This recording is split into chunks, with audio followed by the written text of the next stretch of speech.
শেখ হাসিনা সরকার যে দেশ থেকে পালিয়েছে, পালিয়ে তো আরো 14 বছর আগে পালিয়ে যেত না? কি কারণে পালায় নাই? আমাদের জন্য। আমাদের একজন আরেকজনের সাথে মিল নাই, একজন আরেকজনের ভালো দেখতে পারি না। আপনারা দেখেন এই যে ব্যানার, 35 নং ওয়ার্ডের কয়জনের কমিটি আছে বলেন? 3 জন। বলেন, নাম বলেন আপনারা। এখানে 2 জনের নাম, আরেকজন কোথায়? কাউকে মাইনাস করে কেউ উঠতে পারে না, এটা আপনারা মনে রাখবেন।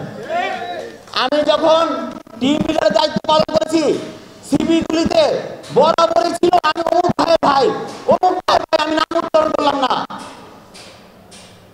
আপনারা তো বলতে পারতেন আমি শহীদ আদর্শ একজন সৈনিক।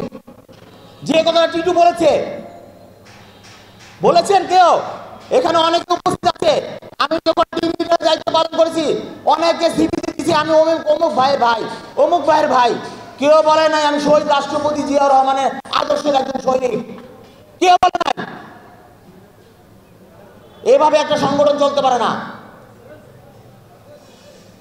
আপনারা কমিটি চান, কমিটি আমরা দিব, কিন্তু আপনাদের ভিতরে সুশৃঙ্খল বজায় রাখতে হবে।